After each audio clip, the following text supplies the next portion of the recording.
भारत अब इंटरनेट की दुनिया में नया कदम रखने जा रहा है। सरकार बेहद जल्द सैटेलाइट कम्युनिकेशन यानी कि सेटकॉम सर्विसेज की शुरुआत करने वाली है। ये तकनीक उन इलाकों के लिए गेम चेंजर साबित हो सकती है जहां आज भी इंटरनेट नहीं पहुंच पाया, जैसे कि दूर दराज के गांव हो गए, पहाड़ी इलाके हो गए, या फिर जो गांव जंगलों के बीचों बीच बसे हुए हैं। तो आखिर क्या है ये सैटेलाइट कम्युनिकेशन, भारत में कौन कौन सी कंपनियां इस पर काम कर रही हैं और ये सर्विसेज कब तक शुरू होंगी, चलिए इस रिपोर्ट में जानने की कोशिश करते हैं। दरअसल भारत सरकार अब बेहद जल्द देश में सेटकॉम सर्विसेज की शुरुआत कर सकती है। मीडिया रिपोर्ट्स की माने तो दिसंबर 2025 या जनवरी 2026 यानी कि इस साल के आखिर तक या अगले साल की शुरुआत में ये सेटकॉम सर्विसेज शुरू हो जाएंगी। लेकिन सबसे पहले जान लेते हैं कि आखिर ये सेटकॉम है क्या। सेटकॉम यानी सैटेलाइट कम्युनिकेशन, ये एक तरह की टेक्नोलॉजी है जिसमें इंटरनेट जैसी सर्विसेज सीधे सैटेलाइट के जरिए लोगों तक पहुंचाई जाती है। मतलब इसमें जमीन पर फाइबर ऑप्टिक बिछाने की जरूरत नहीं पड़ती, इंटरनेट सीधे सैटेलाइट से आपके घर तक पहुंच जाता है। ये टेक्नोलॉजी खासतौर पर उन जगहों के लिए फायदेमंद साबित होगी जहां आज भी सड़कें नहीं हैं, कनेक्टिविटी नहीं है, जहां आज भी मोबाइल टावर नहीं लग सकते, या फिर ऑप्टिकल फाइबर बिछाना बेहद मुश्किल और महंगा होता है, जैसे कि पहाड़ी इलाकों में, दूर दराज के गांव में, बॉर्डर एरियाज में, जंगल में। भारत में इस वक्त कई बड़ी कंपनियां सेटकॉम लाने की दौड़ में हैं। सबसे पहले स्टारलिंक, जो एलन मस्क की कंपनी स्पेस एक्स का प्रोजेक्ट है।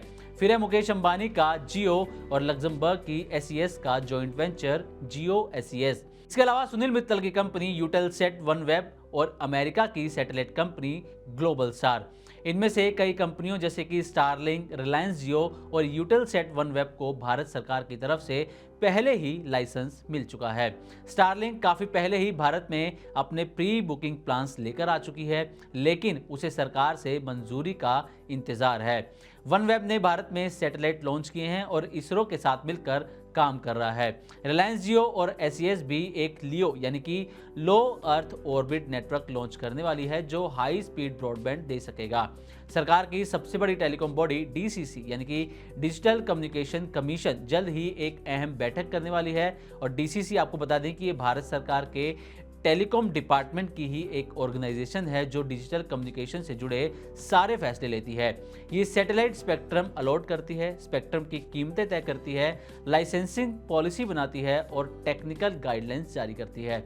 इससे पहले डीसीसी की बैठक जुलाई के आखिरी हफ्ते में होनी थी, लेकिन किन्हीं वजहों से उन्हें टाल दिया गया था। अब जल्द ही एक नई तारीख पर यह बैठक होने वाली है। ट्राई यानी कि telecom regulatory authority of India ने मई 2025 में सैटेलाइट सर्विसेज को लेकर कई सिफारिशें की थी, जैसे कि स्पेक्ट्रम नीलामी के थ्रू नहीं बल्कि सीधे अलॉट किया जाए। लाइसेंस की जो अवधि है, ड्यूरेशन है, 5 साल हो, जिसे 2 साल और बढ़ाया जा सके।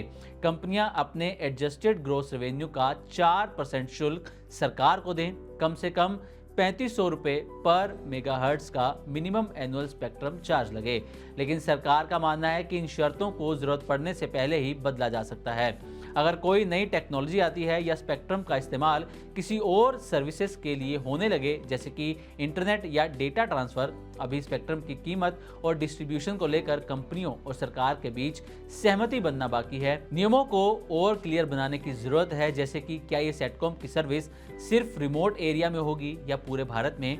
डेटा प्राइवेसी को लेकर भी अभी गाइडलाइंस बनानी होगी। इस वक्त सरकार और कंपनियां दोनों इस पर गंभीरता से काम कर रही हैं। सेटकॉम के आने से भारत में काफ़ी कुछ बदल सकता है। इससे गाँवों में हाई स्पीड इंटरनेट पहुंच सकेगा, दूर दराज के स्कूलों, अस्पतालों और सरकारी सर्विसेज को ऑनलाइन लाया जा सकेगा। डिजिटल इंडिया मिशन को जबरदस्त बढ़ावा भी मिलेगा। किसी नेचुरल डिजास्टर के समय भी राहत कार्य में इंटरनेट की बहुत ज्यादा यहाँ पर मदद मिल सकती है और सेना और सुरक्षा बलों को इससे बॉर्डर एरियाज में मजबूत कनेक्टिविटी मिलेगी। तो कुल मिलाकर आने वाले कुछ महीनों में भारत में इंटरनेट की परिभाषा बदलने वाली है। सरकार का टारगेट है कि अब हर नागरिक को कनेक्टिविटी मिले, चाहे वो देश के किसी भी कोने में क्यों न रहता हो, और सेटकॉम उसी दिशा में एक बड़ा कदम है।